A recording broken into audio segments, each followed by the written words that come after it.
Ladies and gentlemen, welcome back to a carnival of philosophy. Carnival because there's so much clownish nonsense going around. Now, we just finished in the previous video with Sam Harris not being able to see free will when he was exercising it right in front of his face. And this guy says that there's no free will and so you can't make choices. Your choices are just made, right? And we just don't understand.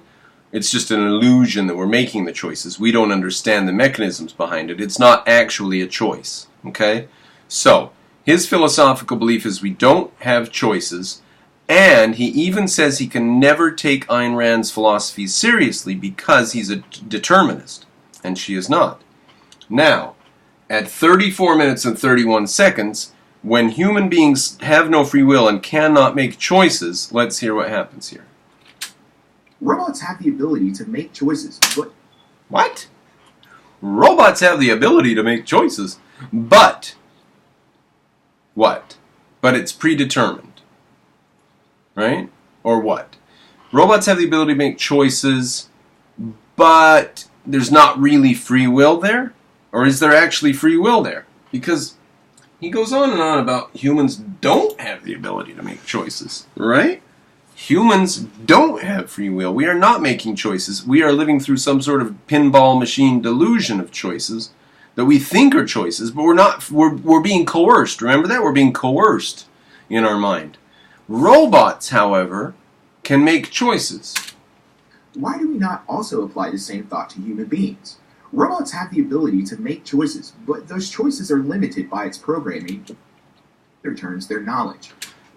So robots can make choices, but their choices are limited by their programming, or in other words, their knowledge. So let's just forget programming and call it their knowledge. So robots can make choices, but it's limited by their knowledge.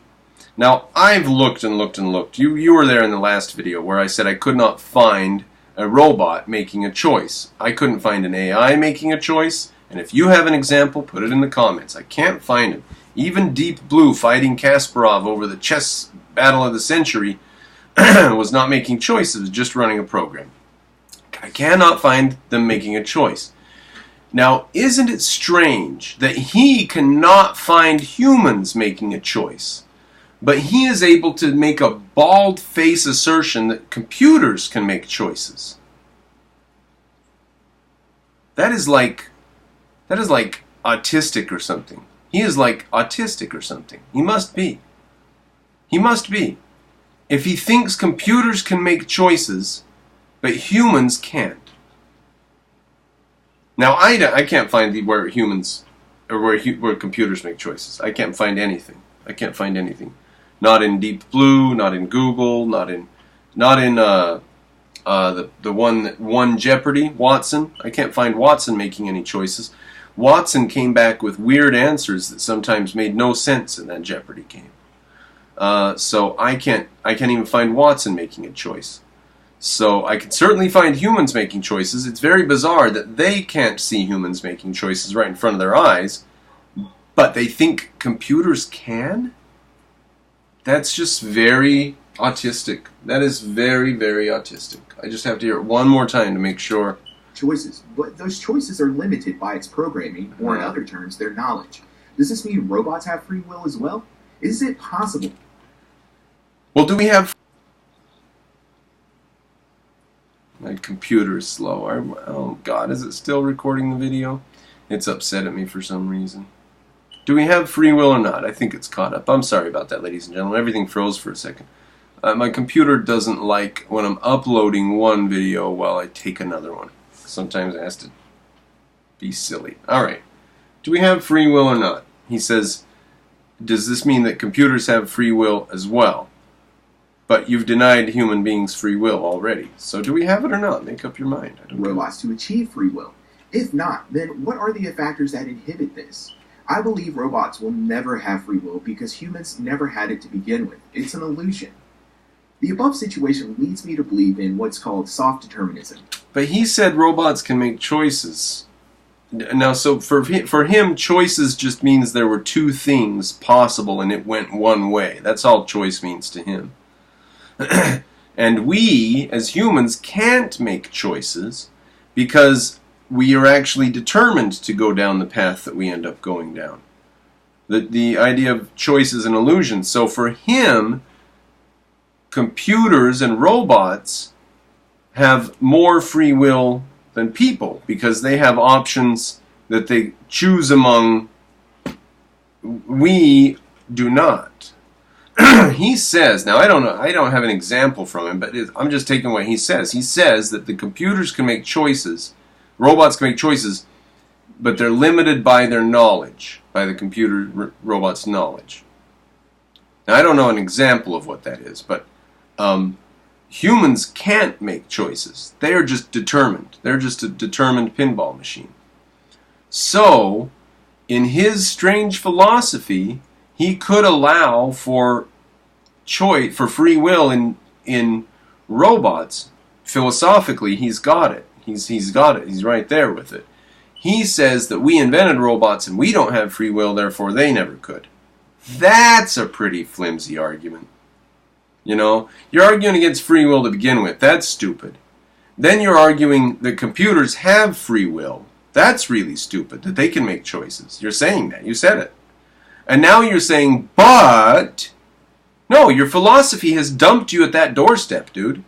You have decided humans don't have free will, but robots do. They can make choices. Humans can't make choices. They're just a pinball machine that goes a certain way.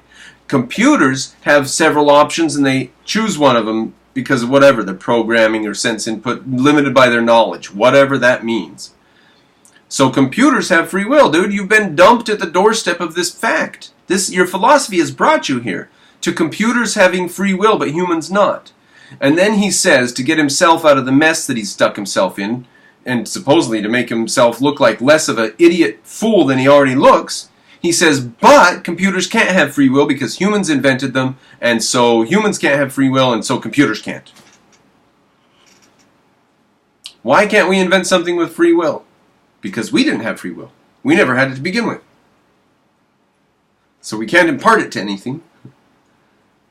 Oh, that's not solid, dude. That is not solid. That is not solid. What are the factors that inhibit this? I believe robots will never have free will because humans never had it to begin with. It's an illusion. For humans, it's an illusion. Robots will never have it because we never had it. It's an illusion. So robots will never have it. That's not really very solid, man. Can you give me anything more than that? The above situation leads me to believe in what's called soft determinism. No. We all act according to the events in our past. Those things determine our future actions. However, this doesn't explain how some people can change. This is where the soft comes in. I believe that change happens when that person is introduced to a new environment that feeds it new information. Soft determinism, then. So we're determined, but he does find some evidences sometime, somewhere, where he just can't explain it away. And he has to say, well, in this case, it does look to me like choices are being made. So soft determinism is because he is trying to hold on to ideas that are insane and untenable. And in order to do that, he has to make up a thing where he hedges his bet a little bit. And he's calling it soft determinism. It then has more choices or knowledge to choose from. This can explain how some people achieve the rags to riches stories we often hear about, or how a Nazi suddenly deconverts. But these changes are determined by the new information being presented or fed into us. If that's true, then why doesn't it automatically happen to all the people who experience whatever piece of information you're talking about? Why do people react differently to the information? Oh, because of their past history. Yeah, they've got a way to rationalize it. To Objectivism's ethics, I disagree wholeheartedly. I do not think rational self-interest is what we should build a system of ethics on. Game theory helps us understand why it doesn't make sense to continue to act in such a manner. People will be less willing to cooperate with you, and thus your ability to survive substantially decreases. So, would people be less willing to cooperate with you, and you wouldn't be able to survive if you're rationally selfish? You know, it's like what does rational selfishness mean to him? It means a petulant little baby sitting in the middle of a room crying and screaming and hitting everybody that comes near it. That's all it means to him. All about a balance between both parties, with the shadow of the future being infinite. How would we cooperate as citizens? I do agree with Rand that we as humans must always be on the journey for knowledge. We are given brains with the ability to use logic and reason to obtain information from the world around us and manipulate it. When we stop thinking, we stop living. When we stop trying to improve ourselves, or at least the environment around us, what is the point of life? What are the best ways to... Why would you improve yourself or the environment around you unless you were rationally selfish? If you were rationally selfish, wouldn't you want to improve yourself and the environment around you? Wouldn't that be rational selfishness? No, a rationally selfish person would destroy the environment around them and destroy their own life. So is always seeking knowledge. The world constantly changes, and to think you know everything you need to know shows just how much you don't. Who said they think they know everything they need to know? Who said that? Is that Ayn Rand's philosophy? This is him critiquing Ayn Rand's philosophy. So, we can take him to believe that Ayn Rand's philosophy is such that it declares that it knows everything it needs to know. So, we can dismiss him as not really taking Ayn Rand's philosophy seriously. I know this is a kind of long video, but I really wanted to dive into why I don't agree with objectivism and provide the evidence. Well, you've done a shitty job of that, buddy. You've done a shitty job of giving any evidence. Make sure people could easily understand my ideas that I presented. Well, you've done a shitty job of that, buddy. You've done a shitty job of making it easy for me to understand the ideas. Because I have no idea what half of your shit is. You've enjoyed my journey into Ayn Rand so far. No, it's frustrating. I will be making a video about my views on her atheism and politics soon. Please like, share, and subscribe. Leave your comments below. We're done. If you enjoyed this. Good riddance to this guy. If he does any more shit, I'm going to make fun of him more.